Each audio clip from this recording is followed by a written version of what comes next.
I like Tim code switching there. That was fun. He said the word playa as if that's part of his language and his vocabulary. All right, you guys ready for your last comic of the evening? Are you ready for your last comic of the evening? Make some noise. So come right up with the very funny Giovanni Neal, everybody. Giovanni. Or down. Fuck you. That's right, fuck them, Josh. I don't care. Y'all don't even have to clap. I'll go my whole 10 minutes, whatever. So I was driving around here the other day and I saw a Christian billboard. And I thought to myself, there's Christians in Fort Lauderdale? I never knew. It's like the home of the Florida man, you know what I mean? So I did not know. I guess this is a Christian crowd. No shade, y'all. No shade. I drive all over Florida doing these shows, and it reminds me a lot of college. I used to drive around town looking for love, and it would end the same way. Me with a black stick in my hand, and people laughing at me. So, this is kind of nostalgic. I feel like I'm in college again. If you didn't get that joke, what I meant was that I was bad at blowjobs at first. I mean, the first blowjob I ever gave, I sucked it like a thumb, and the dude, he laughed at me. I mean, that was my only frame of reference in my defense, but now I give a mean blowjob. You don't know what that is?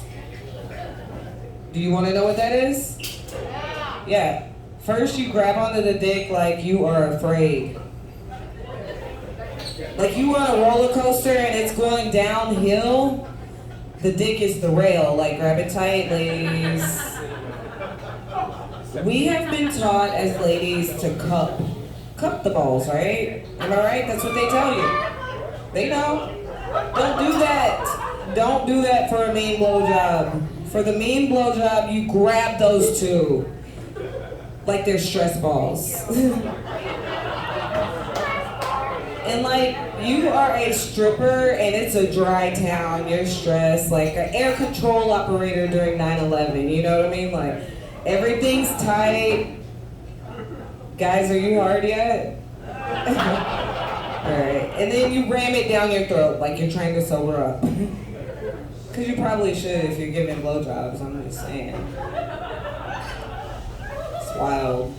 So, like I said, I drive all over doing these shows. I got to go to Miami, and I was invited into two spaces I wouldn't normally be invited. I'll let you figure out why. One was a country club, and one was a private residence on Miami Beach. And it was awesome. I was like, wow, but I was invited only because I was working. I was doing comedy. So I just leaked oil all over their driveways. Give them a little taste of poverty, you know, what I'm experiencing. I also got to do comedy in Fort Walton Beach. It's up in the Panhandle. Anybody familiar? It's beautiful. They have white sand beaches and a boardwalk. I went to that boardwalk 3 times in one day. And I was like, I could live up here. But then I realized I can't live in Fort Walton. They wouldn't even let me bring my boyfriend to the boardwalk because they don't allow dogs on the beach. My dog, I mean, he's like my boyfriend. That's one of them. I got 2. I got a cat boyfriend too. Any cat people? Yeah, okay, good. My cat, he's like a toxic boyfriend though. He forces me to give him affection, you know? If he was a human boy, he would be in jail. But he's a cat, so I do it. You know, he loves this one move where I grab his head real tight and I stroke it like this. And then I realize I am giving a reluctant hand job to Pepe the Pew. You know? No dick, just pussy tonight.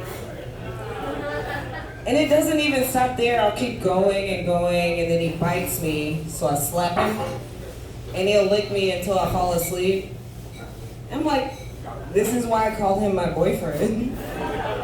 That's how relationships work, right? So, my name is Giovanni, folks. My name is Giovanni, look at me.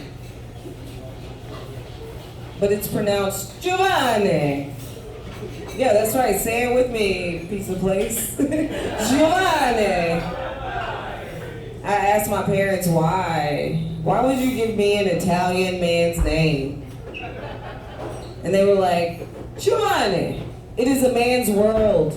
We want you and your sisters to be able to get jobs. I was like, wow, that's really forward thinking and progressive, but did you think we wanted to work at a pizzeria?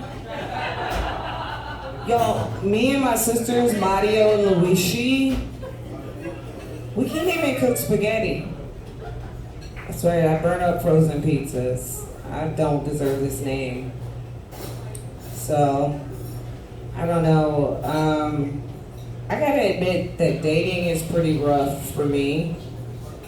And I think it's because I am dating men. Yeah. It's hard to find love. I have what I've been told is an awesome lesbian personality. But I identify as straight. I'm like Rosie O'Donnell in these streets. But I'm like a Handmaid's Tale in the sheets, you know? I like when the wife holds me down. No takers? Okay. I don't know. I'm used to online date. Anybody online dating, met online? She's on actively? Any couples met online? Yo, I had to cut it out. I'll be honest, I online dated when it started. That is how old I am. Like, the first website, I was on it. I've had some awful dates, right? One of the guys, he was always talking about his big dick. Yeah. And then he dumped me, eventually, because I wasn't a Christian. Yeah, he was always talking about his big dick, but dumped me because I wasn't a Christian. He sent me an hour-long video of a sermon. I know, and I was like, why? Well, give me some context. He said he wanted me to see the glory of God. I was like, oh, is that what you call that big dick? Well, I wanted to see it too, so. And then this other man, I went out with him. He wasn't a looker, you know? He was really nice on the first date, so I go on a second date with him. And on the second date, I got some red flags. Like, he said that he really enjoyed bathing his daughter. And his daughter was like 23, so I thought that was probably a red flag, you know? And then when he walked me to my car, he was like, you know, on my third date, I proposed to my last wife. Do you want to go on a third date with me? And I was like, no.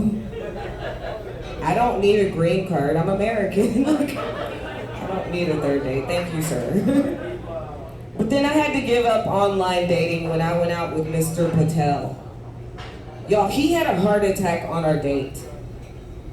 I didn't even call 911. Like, I thought he was faking because he had a heart on also. So I'm a good Samaritan. I jacked him off and he died. I was charged with manslaughter. Y'all, they said I beat him to death. I'm not even allowed on online dating websites anymore. So, I bet y'all thought that I was black. I'm messing with y'all, I'm black. I'm culturally white though. I'm like Josh, you know? It happens if you grow up in the suburbs. They don't teach you black history or how to dance. They taught me yoga, how to hate minorities. So I'm very flexible, and I stormed the Capitol on January 6th. Y'all know I'm fucking with y'all. You see no black ladies at the Capitol on January 6th. We ain't taking charges for nobody. Alright, I got a couple more and I'll get out of here. Have y'all ever used a bidet? Yeah. Okay, Josh. I used my first bidet a couple of weeks ago at my friend's house. And before I used it, I was like, do you have any instructions? She's like, no, it's self-explanatory. Okay, so I go in and I press the first button that I saw. Yo, I had anal sex for the first time that night. I did not consent to that. But then I pressed that second button and it hit my girl. Yo, I pressed that shit over and over and over again, and now I got a bidet. I don't even use that rose anymore, you know? So, I just like to give public service announcements. Are you fingering your man's butt? It's 2023, you should be. That is where his G-spot is. I hate to break it to you. Ladies, you should be doing that. Personally, I have a hard and fast rule. I'll only finger my man's butt if he can find my G-spot. So I haven't done it yet. I just tell him to go use the bidet. It certainly knows where it's at. All right, give it up for your host, Josh.